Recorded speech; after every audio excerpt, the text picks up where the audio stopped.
You are listening to the Gate 7 International Podcast, a podcast connecting Olympiacos fans from Melbourne to Baltimore, from London to Piraeus. We are four Olympiacos fans from every corner of the world, bringing you news and interviews of the team you love in English. With new episodes twice a week, you'll never lose the latest updates and stories of the team you love. This is our team, our city, and our land. Man Oniro Trello. You're listening to the Gate 7 International Podcast.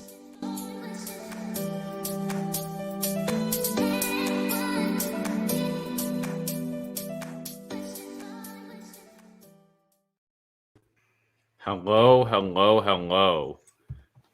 Welcome to Gate 7 International, your official English source for all things Olympiacos FC and Greek football. My name is Peter Thompson. I'm here with my co-host, Lambro. It's the same old story, isn't it? The same things happen again. A 1-0 victory over some tiny club that was in the second division last year, Ionikos. Alexis Romao was on the pitch. 55-year-old Chagrinsky was on the pitch. And the classic Olympiacos script where either Masouras or Agibu Kamara scores a goal in the 18th minute, and then nothing happens for the rest of the game, and we play like shit. It happened again today, Lambro.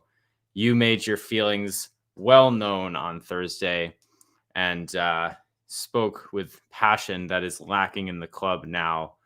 I wasn't there, so I will share similar sentiments. I know you don't want to talk about this shit anymore because it sucks and it's boring, but my God, what a waste. I feel like I want my money back and I didn't even pay for anything, you know? Like it's just an absolute waste of 2 hours for me.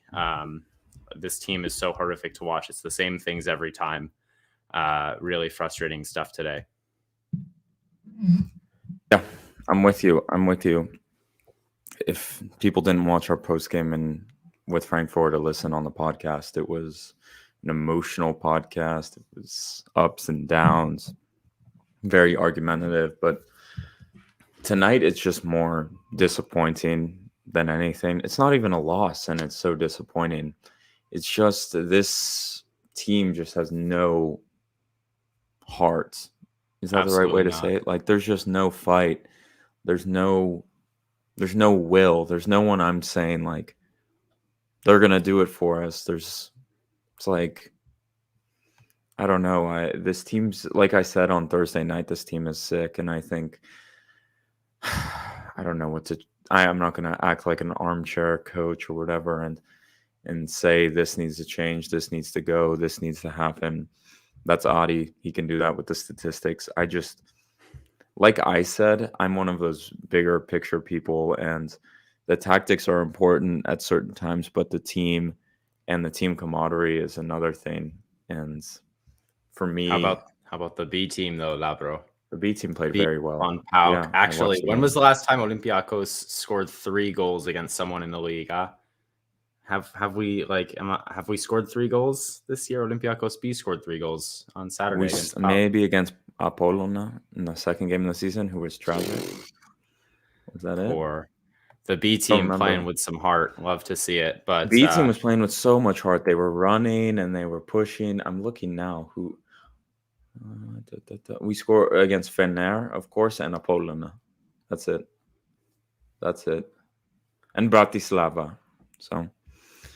The B team has better center backs than Avram and Bar. Lambro, should we get right into? I want to talk about this because I tweeted it. I'm gonna drop it in the comments. I tweeted this from our account. I'm gonna take the heat for it because some people were very registered with them. I'm gonna share it with all of you. Lambro, not gonna lie, like I think everybody probably knew it was you. Yeah, fair enough. I just put it in the chat. I tweeted this. What I mean by that, and I'll read the tweet to all of you who are listening on audio. I wrote, Avram Papadopoulos playing for Olympiacos in 2021 represents everything wrong with Olympiacos at the moment. And what I mean by that is just the lack of bravery, the lack to experiment, the lack to give young players a new chance. That's Olympiacos right now. This team is just a nothing. Like there's no energy, there's no passion, there's no fight, and there's just no ideas. There's no like let's give someone else a new chance. Let's start this player. Let's try something new. It's a very much 2017 2018-esque. It's just like we'll run the same Well, players out there. Let's just run them out. Let's go do it. And a lot of these players are just not here mentally, just not amongst it. I don't know what the problem is, to be honest. I don't want to diagnose it. I don't follow training. But Avram Papo, and let me say this about Avram. I respect for everything he did for this club, and I saw people tweeting at us, show respect for a legend of Olympiacos. But if I'm Avram Papadopoulos and I'm 36 years old, and I have Galo Yeropoulos, and I have Svetozar Markovic, who was on the Golden Boy, one of the biggest talents in all of Eastern Europe, in the Balkans, playing fantastic football in Serbia, Serbian youth international, I would say, okay, if I'm playing over this kid who's just trying to get his chance to make it, I'm sorry. I'm retiring because this is it.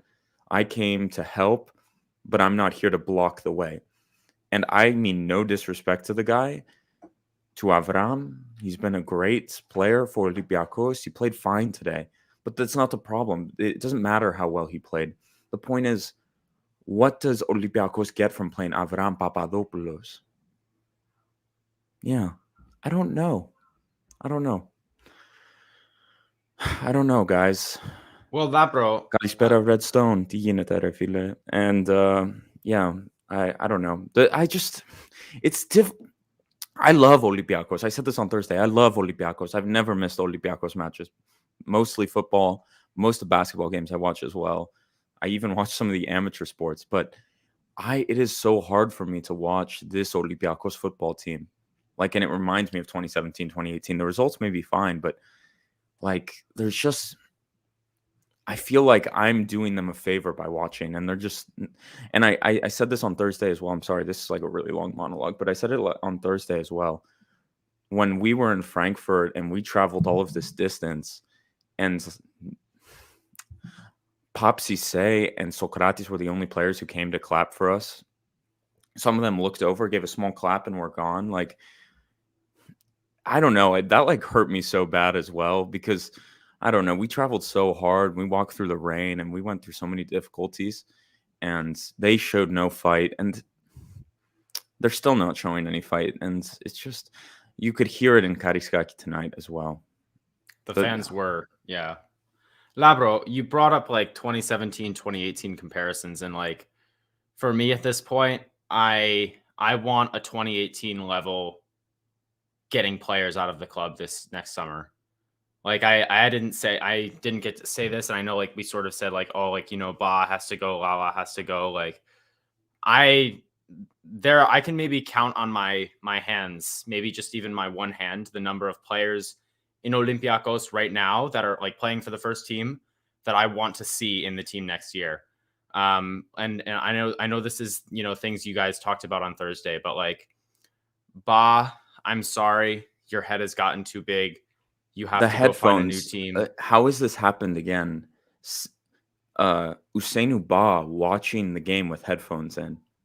The disrespect to Olympiacos, to the team, and to the fans is just unacceptable. Like, this is unacceptable. He's been caught on TV 4 or 5 times listening to music on the bench. Are you kidding me? He needs to unacceptable. Figure it out, man.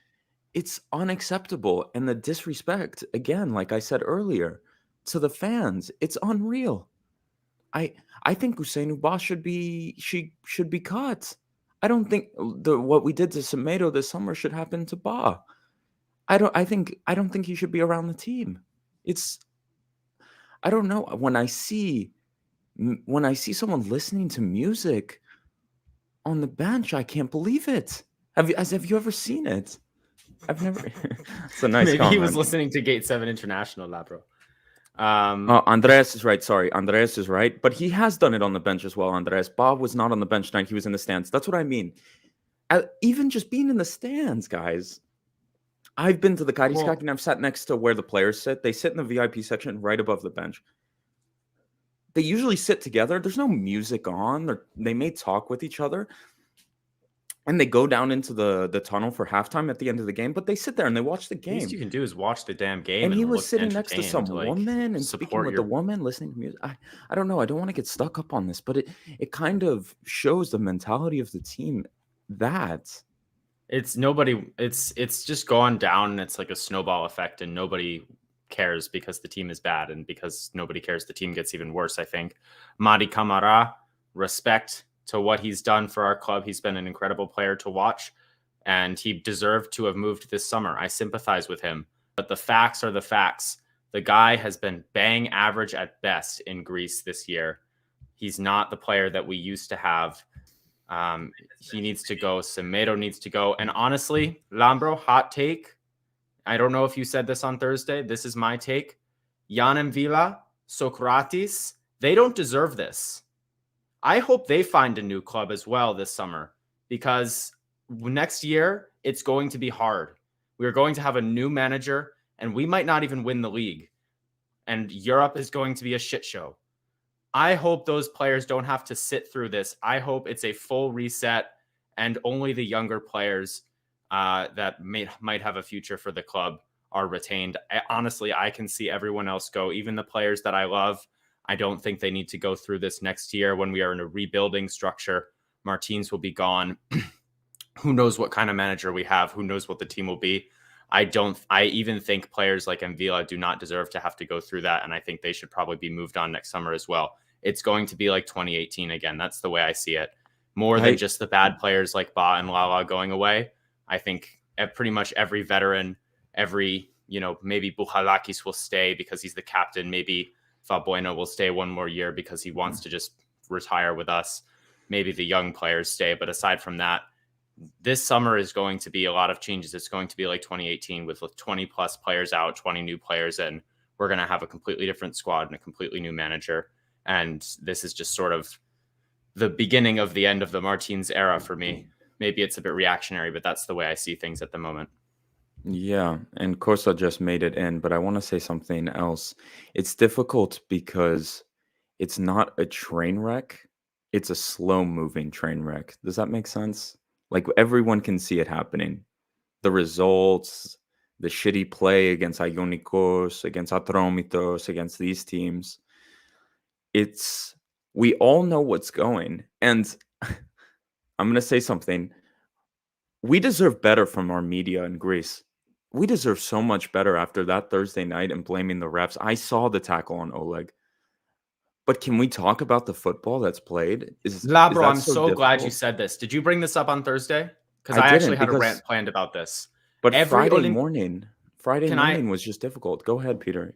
Okay, this is the media. The media, they are going to say, the media saying things like that does not surprise me anymore.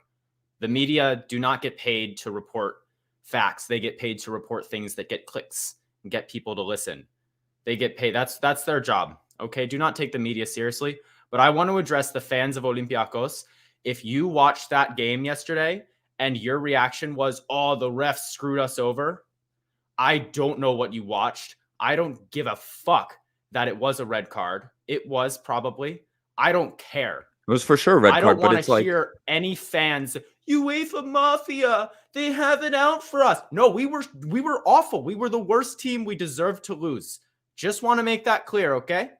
None of this refs talk. I don't care about the goddamn refs. We talk about the refs too much in this country. Like, all we talk about is referees. It's like, in basketball and with football. Us. Let's blame the refs instead of looking inward and thinking, oh, what does this team need to do to be better? Let's just whine about the refs and do the same thing and play like shit again this weekend. The refs are shit. Look where it gets us. And the refs have screwed Olympiacos many times. But what we need to understand is we're shit. Like, we are not good as well. Like, the excuses of the referees are just papering over the fact that this team is not very good. And Martins has blamed the refs many times. Have you noticed that? That's new. I hadn't seen that in the past. Martins blames the ref. And the newspapers all come together and blame the refs. Like, I want to wake up Friday morning and read something about this is why the team isn't performing well or the team didn't perform well. But instead, I'm reading about a referee from Belarus screwed us and the VAR wasn't working. I understand that was a problem, but that's did the refs screw us tonight because we sucked? Like, I don't know. Costa, you want to talk about some of this? You just came on. Hey guys, I don't know where to start really. Yeah, welcome. Yeah, how's it going?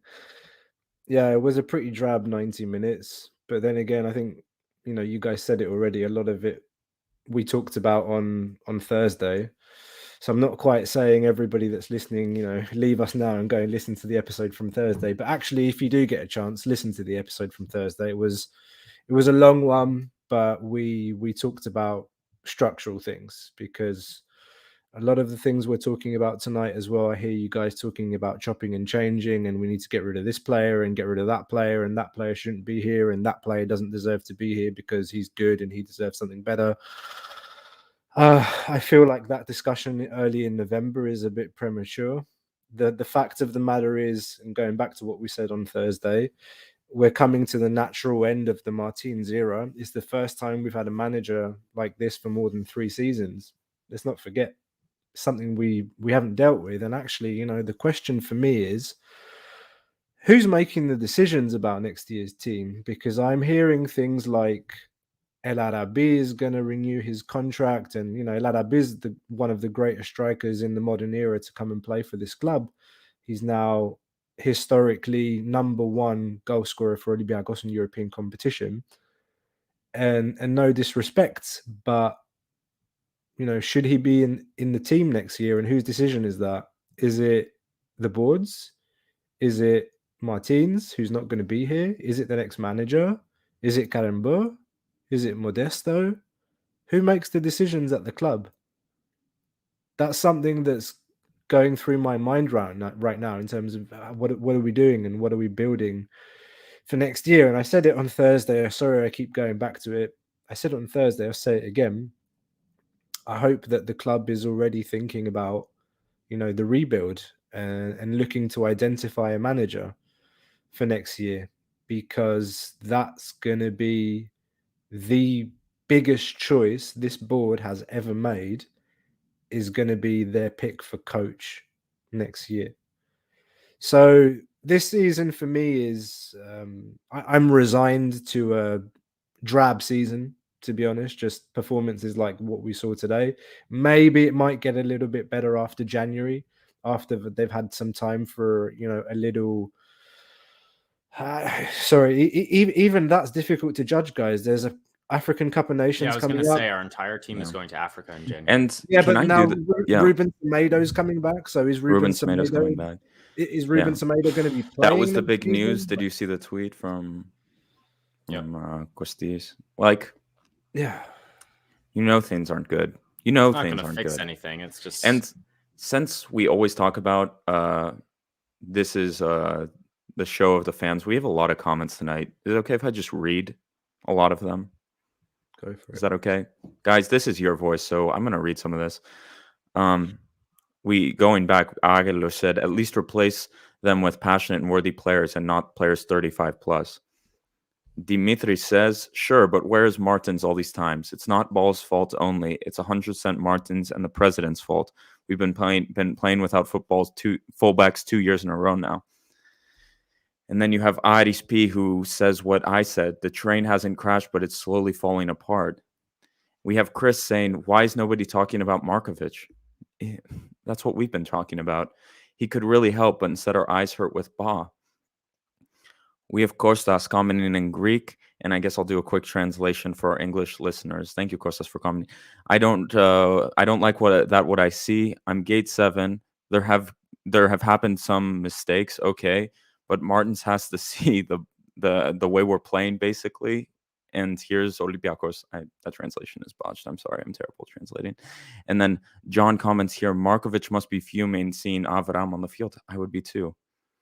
And Tutelat says, I doubt a clean out this summer will be like 18, as Peter said. But yes, 7 or 8 may leave, but not our whole team. We have a joke about Kokinos Patatilis, the paper. Fair. Concept Calcio, the comments on the official Olympiacos page are the true gauge, and a lot of them echoed what was said on the pod. That's fair. I saw that as well. And then there's another comment from Chris. Well, the team struggles to find chemistries because there's a lot of new players, and this may be affecting the atmosphere in the locker room. Maybe, Chris.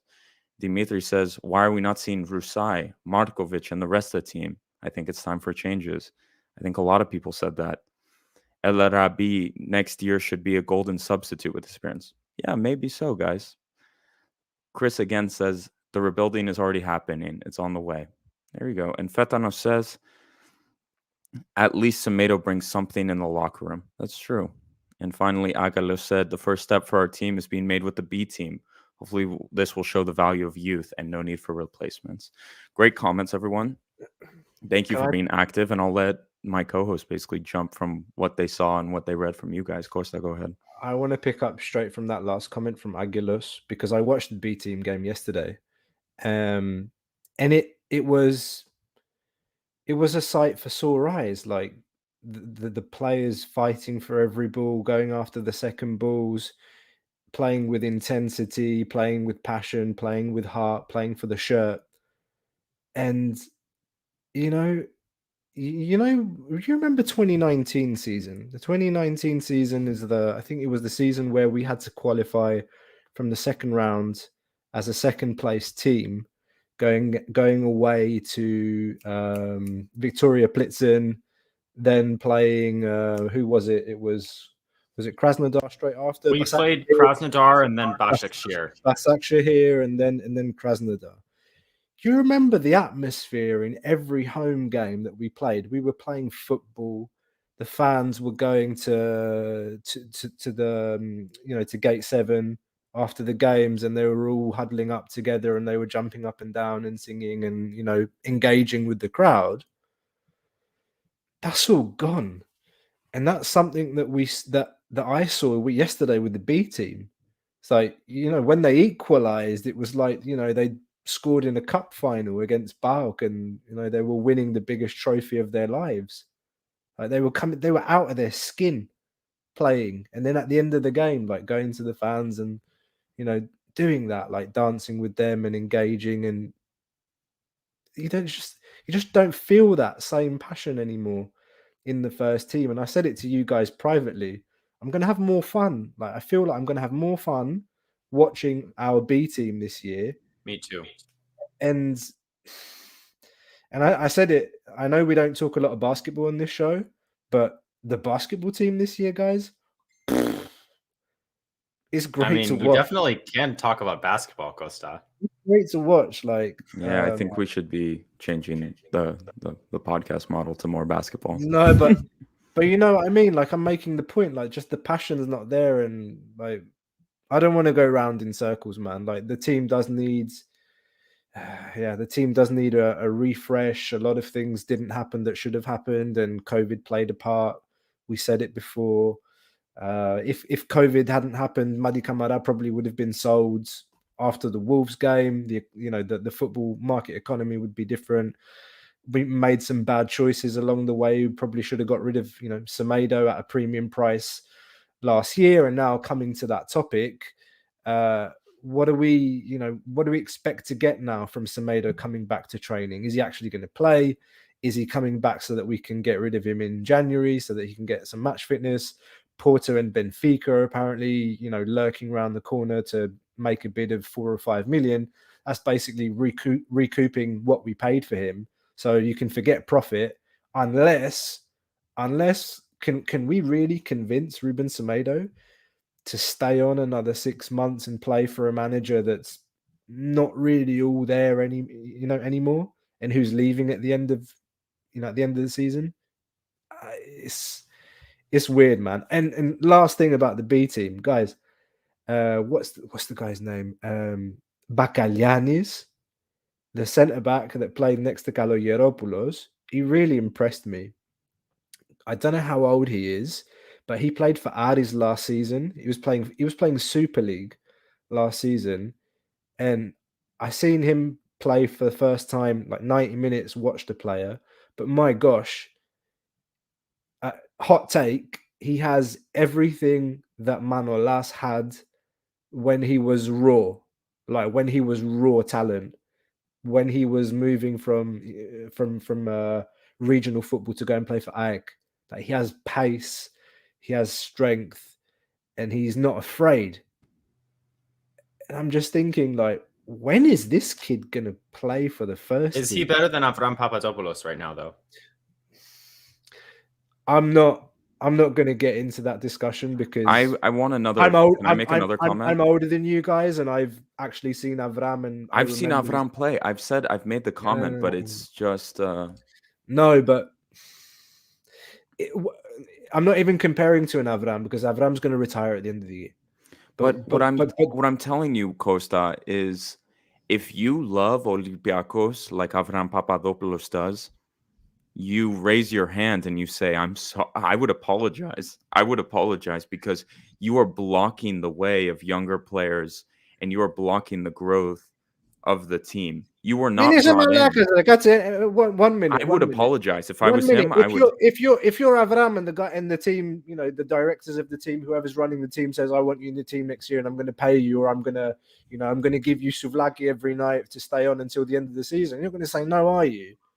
So no, but I think it's a shame. I think it's droppy. I think it rubs me the wrong way, and I don't think he should be playing. I don't think, and I think it's on him to have retired. The team didn't need him. Why was he still here? I don't know. I don't want to stick on this as well. Would a 21-year-old Kostas Manoulas right now get into Olympiakos' first team? I bet you he doesn't under Pedro Martins. I bet you. I don't know. I bet you Pedro Martins doesn't bring. Let's go back in time. I don't think Kostas Manoulas is the answer to our problems. No. What I'm telling you, if Kostas Manoulas was 21 right now, coming from AEK to Olympiacos this January, he was 21, his 21-year-old version. Would Pedro Martins put him into the team? No, he wouldn't. There's no way he would. There's no way he would. Do you know what's going on? Do you know what's going on? What's going on this season is that Martins sees that the team that there's problems in the team, and when you see there are problems in the team, you go with what you know. That's a fact. That's a fact as a manager at any club. If you know that there are problems at a club, and you're not as good as your previous years, you see that, you accept that as a manager. What do? You go with what you know. And the fact that we have a player like Aguibou actually playing, I don't know to what extent that is a lot of the influence coming from the French contingent in the club, that they're pushing Martins to play him week in, week out, during the week in European games, and then, you know, every single game. But that's what happens at a club when you're not sure of yourself, when you've lost some fire, when you're going through difficulties. You go with what you know. You go with experience. Yeah, I don't know. Also, I guess we're getting more comments. We haven't put them up. I see a comment from Chris saying, I'm confident that the board has learned from the mistakes of the past. So when the time comes for a rebuild in the summer, I believe they're going to handle it better. The past few summers leave me a lot of anxiety, to be honest. John says there's a lack of intensity and a sense of complacency with the squad. It echoes the Hasi era, and I hate watching it, to be honest, it being Olympiacos. I think that's fair sentiment for someone to say. Smio says, hey guys, hey Lambro Maga, Gate 7 Switzerland. Hell yeah, Gate 7 Switzerland. Join Gate 7 Switzerland if you're in Switzerland. Anyway, shout out to my friends there. I agree from Tute de Lo. I agree that the rebuild is slowly happening. Younger players like Oleg, Aguibou are mixing with some older players like Tiquinho, Socrates, and Envia. Maybe we can create a juicy team. I don't know. We have some more comments from River. The team looks like it's still in preseason. We lost last season's defensive cohesion. I think that's a great point. Aguilo says Semedo will probably play with the B team for the start, like Ingason is doing with PAOK. Yeah, it's not a bad idea. Fetanos talks about Lazar, don't care. Aguilo says maybe Avram should join the B team so our young players can learn from him and develop. I think that's a fantastic idea.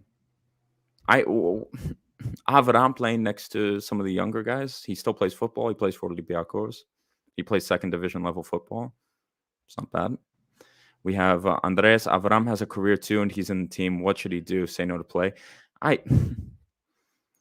Where's Avram Papadopoulos going to play football after Olympiacos? If Olympiacos told him it's over, nowhere. So, but anyway, Tutelula says it's better for Balagiannis to develop and become better in Super League 2 by playing each game than for him to playing cup games for the first team, for sure. Ksipna crew, greetings from cold Norway, boys. Olympiacos, stay warm, my friends. Chris, it's true that Avram is blocking the young talent like Markovic has made great appearance in Serbia as a starter, but he's giving everything on the pitch. Yeah, he is. He is. And a good Costa Martins goes with the safe choices and when stuff is not going planned. And here's John Costa. I was around for Avram Piquero. That was 20 years ago, so it's fair to be critical now as he knew what he was signing up for at 36. I'm not that old, mate. But anyway, guys, a lot of comments tonight, which is interesting. It's really interesting. Peter, you want to go? I think we have our ad read, our mid-show ad read. Well, yeah, I mean, just a couple things. Yeah, we got a lot of people commenting, so I just want to say while everybody's here, if you haven't done so already, we are going live on YouTube after every game, as well as some additional shows, sometimes three shows a week for pregame coverage. Sometimes we have interviews. So if you want to keep up with everything, we are your number one source for Olympiacos, by the fans, for the fans, in English. So make sure to subscribe on YouTube if you have not done so already. Leave us a like and a comment as well on our YouTube if you're watching this after the live. Let us know what you think needs to be fixed in the club. Let us know what you want to see or your opinion on anything that we talked about today.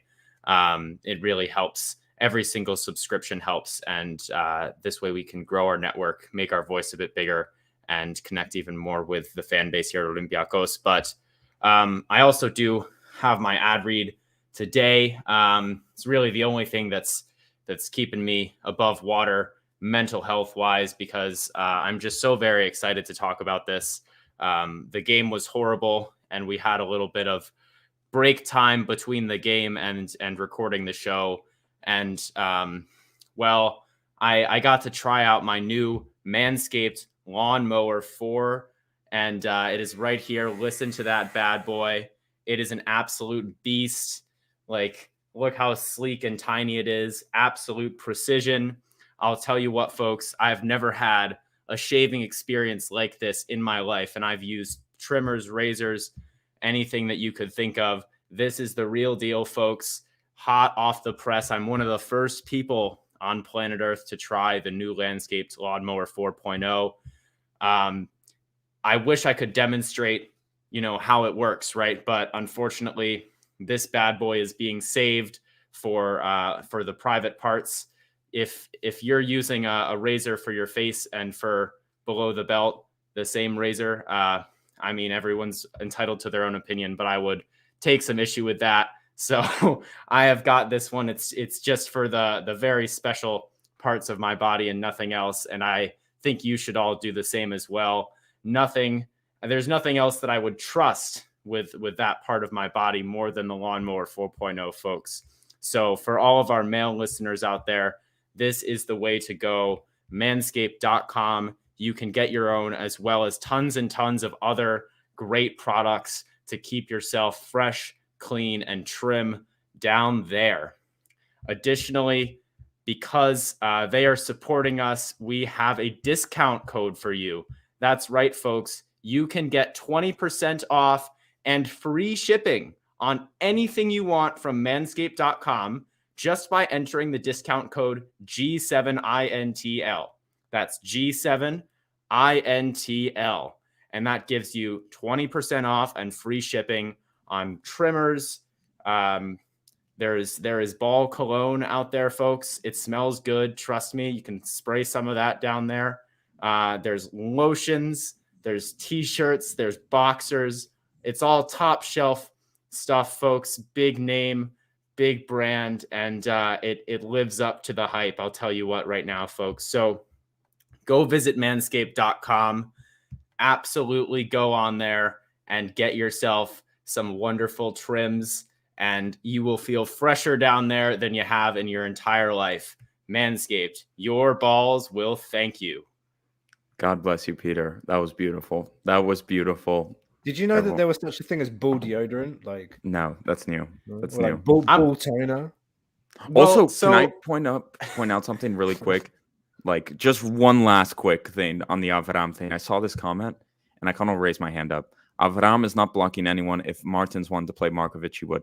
That's such a good point. Like, I don't know. Maybe I'm taking it out on Avram when I should be taking it out on Pedro Martins.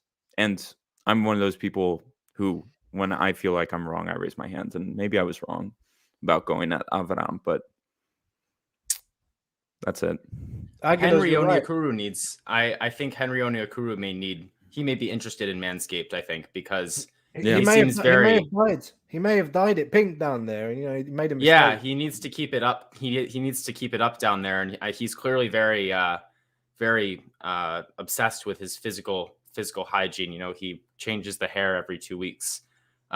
He cares a lot. The ball cologne smells legitimately good, guys. Like it smells like real cologne, but I guess it's just like a different cologne for a different part of your body. Like I haven't applied it myself, but I just like popped the little bottle up and gave it a sniff. Like it's not bad. It's not bad at all. It's definitely it can be a place that gets a bit smelly at times. I'll just say so. It is. God it's not a bad Peter. idea. I still am waiting for my products.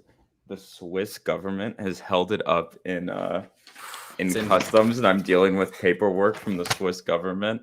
They're like, "What the hell is this product you ordered, and what is it worth?" So we can put import taxes on it. Why did you obtain this product for free?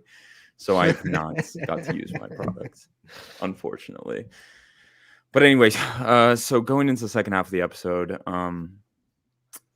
I don't know what else. What is there to freaking talk Ruben about? This one, Semedo like back Adi in would the show team. me, like the data shows Koundé is the best player in the world and should be playing. Like, no one gives a shit. To be honest, I don't like.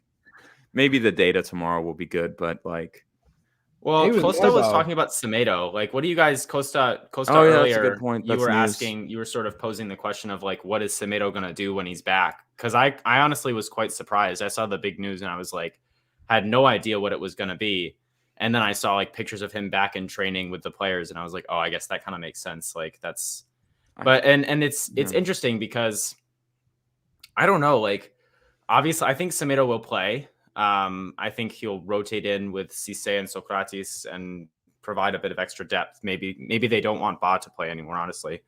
And like, yeah, Semedo, off-field things aside, he did some horrible things off field, or I don't know, but like he's honestly, like, on the field, he's sort of displayed in the past the same uninterestedness and not mentally there-ness that Madi, Cisse, Ba, Lala, or I guess not as much Cisse, but like a lot of these players have. I know like he gets along with people very well, like off the pitch, like he's friends with a lot of the players, but I don't know. I think he's going to come in and it's going to be the same old on the football pitch. I don't know what you guys think, but like he is also the same player who's like, oh, I'm too big for this league. Like I'm going to coast and make mistakes. And that's like literally the easiest way to describe our club is every player on the pitch is doing that right now.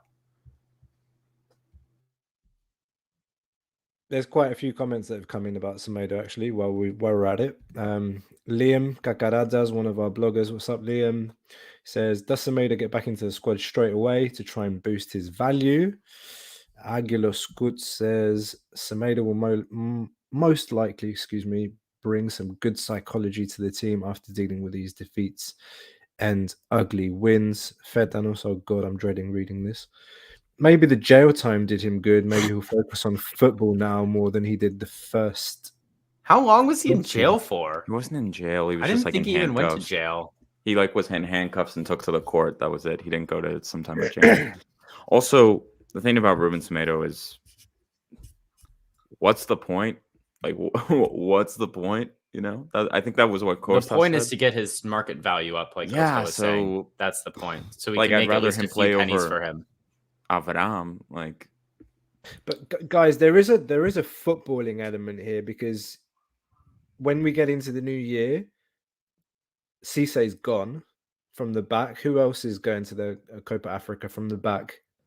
Bar probably not, but Not No Ba. way Not they call Ba. him up unless he's Yeah, like paying some bribes to the head coach. I don't know. so basically, Yeah, no, Cisse, Cisse will be gone. That's a good point, Costa. so So maybe basically that's the Cisse's reason why. gone. So basically, Yeah. Cisse's gone, Marty's gone. and you know, I mentioned this before, and Ari will probably thank me, you know, because Lambro's been shitting on him all episode.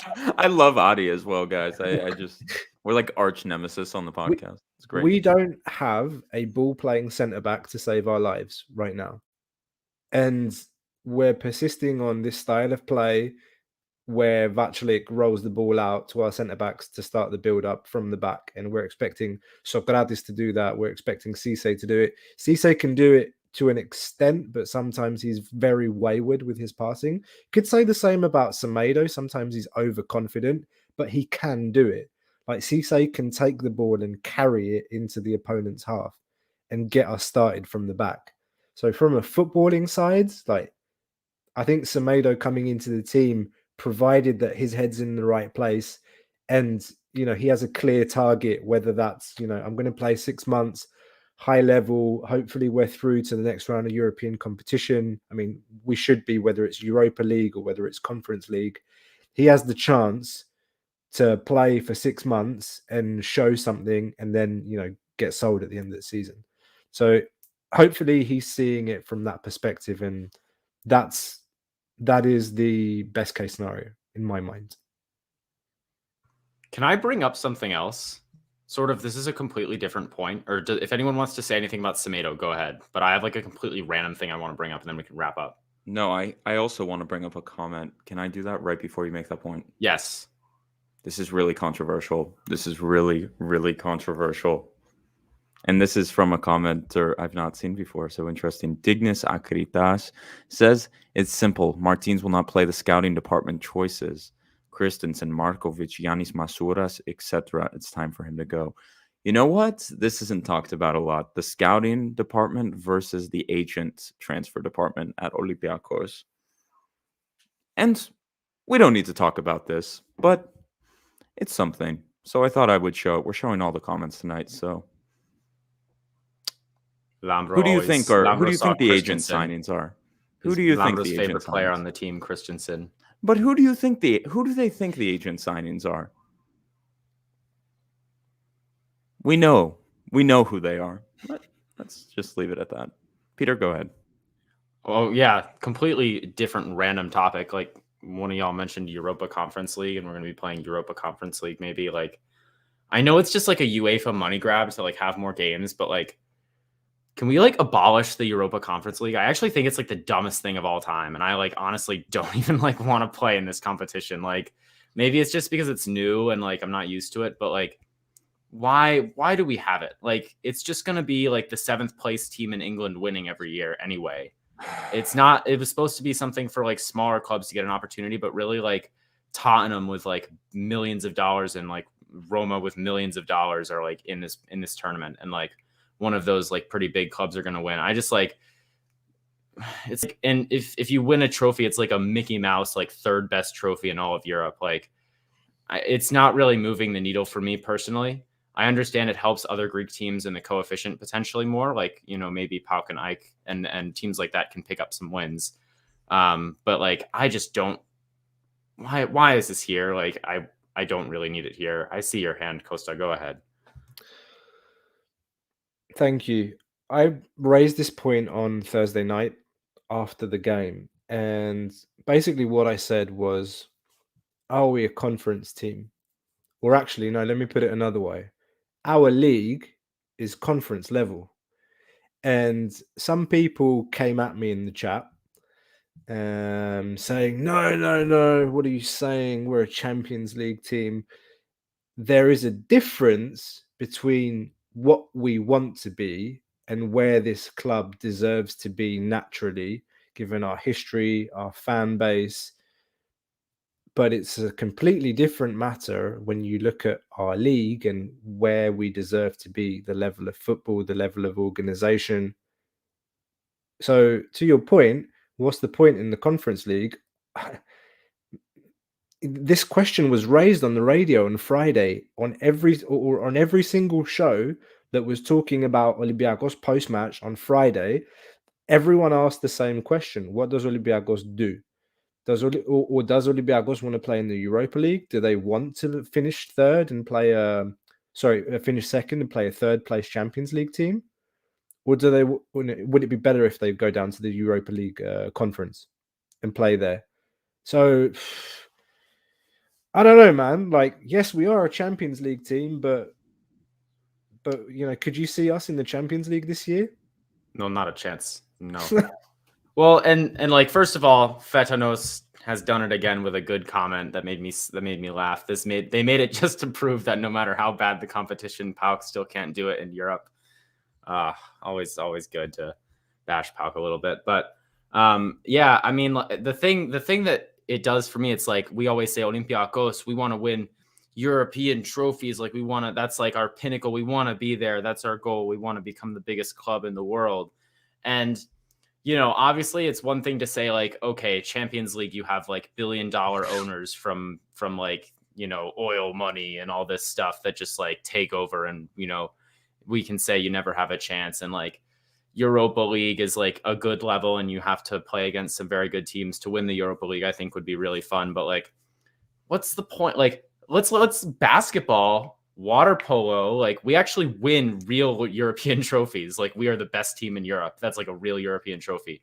Whereas like UEFA is just going to have like a conference, and then like a conference, which is like the fourth tier. And then like, we can go finish third in the Conference League group stage and go win the conference trophy. And it's like, who the fuck cares about these like trophies? They're just making up for like more people to watch and get more money. It's like the more trophies there are, the less it means to win a trophy. And so I just I don't care about the Conference League. Like, it's dumb. Like, I would rather make a run into the Europa League and lose, which I don't think we're going to do this year because we're not good enough. But I just don't get the Conference League at all.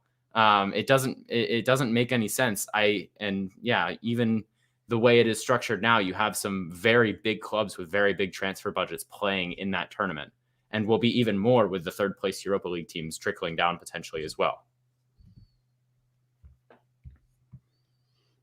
Got some comments.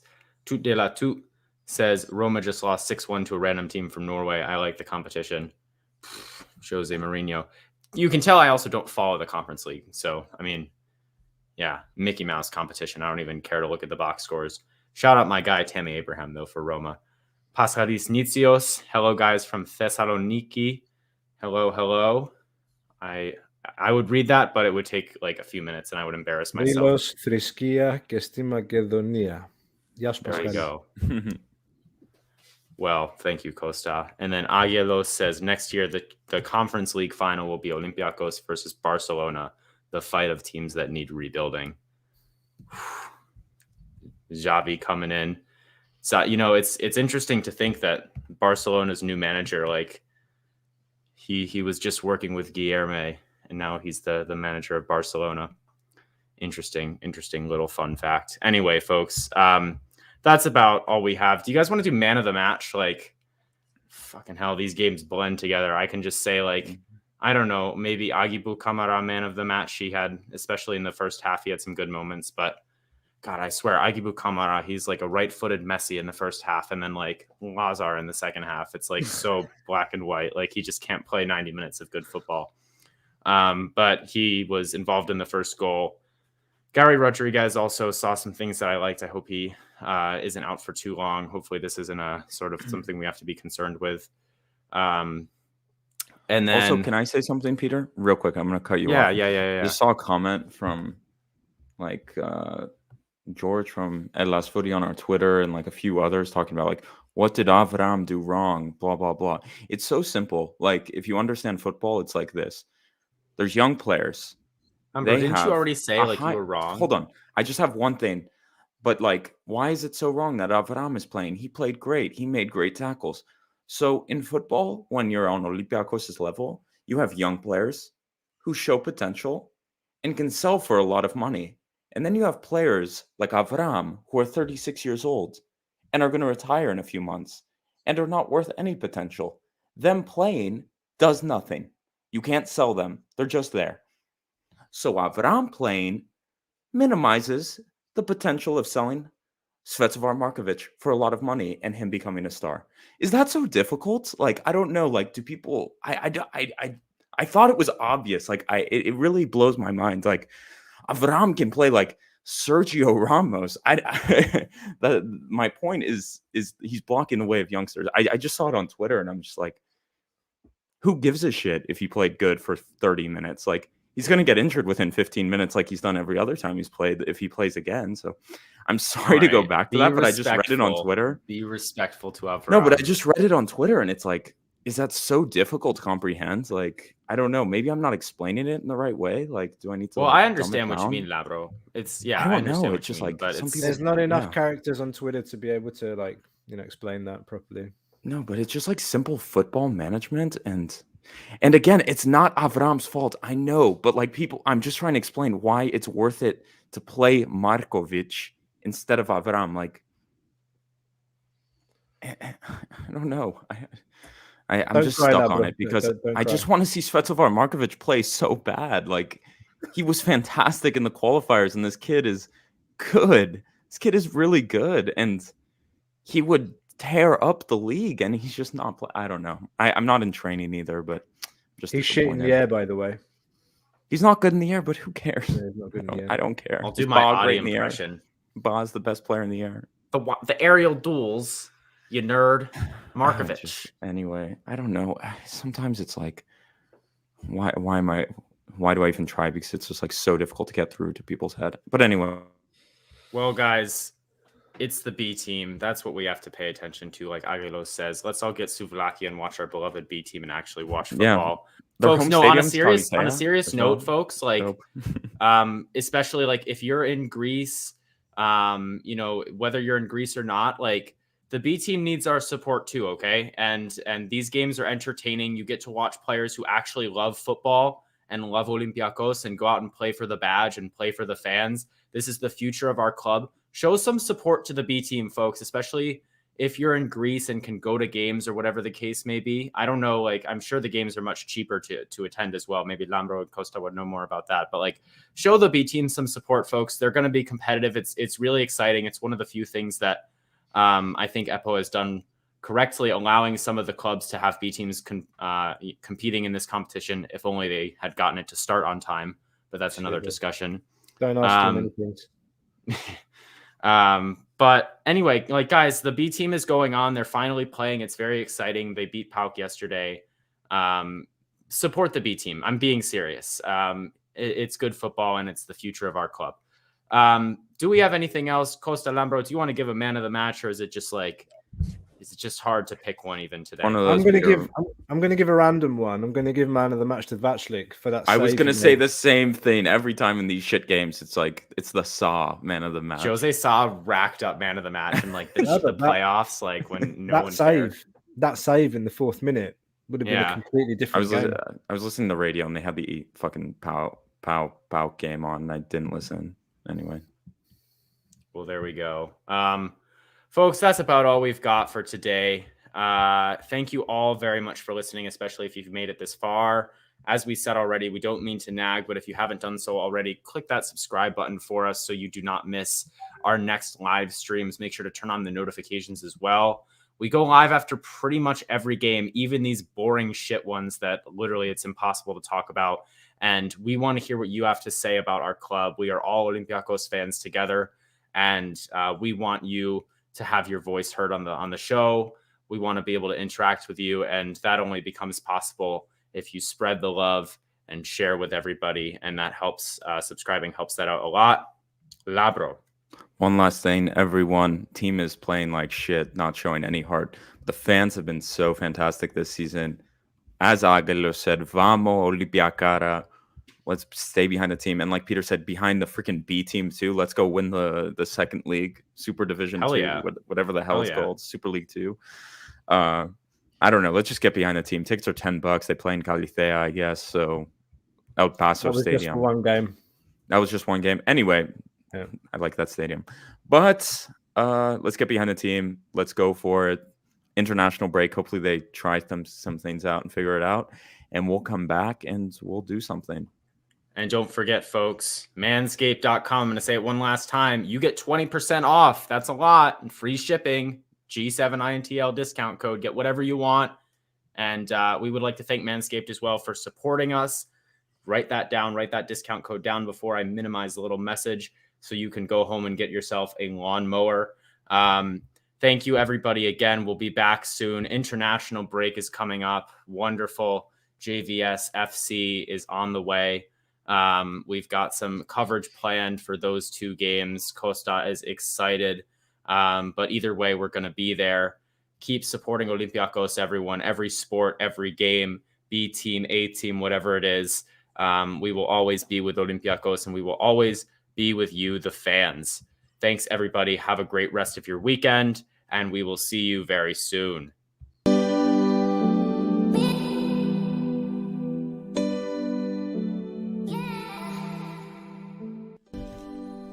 You just listened to an episode of the Gate 7 International Podcast, a podcast connecting Olympiacos fans from Brussels to Tokyo, from Toronto to Geneva. We are 4 Olympiacos fans from every corner of the world, bringing you news and interviews of the team you love in English. With new episodes twice a week, you'll never miss out on the latest updates and stories of the team you love. If you liked what you heard, make sure to follow us on social media at Gate7INTL. Give us a subscribe on YouTube or even leave a review on all our podcast channels. Until next time, this is our team, our city and our story. Θρύλος είσαι. Στο μυαλό κάτι μαγικό.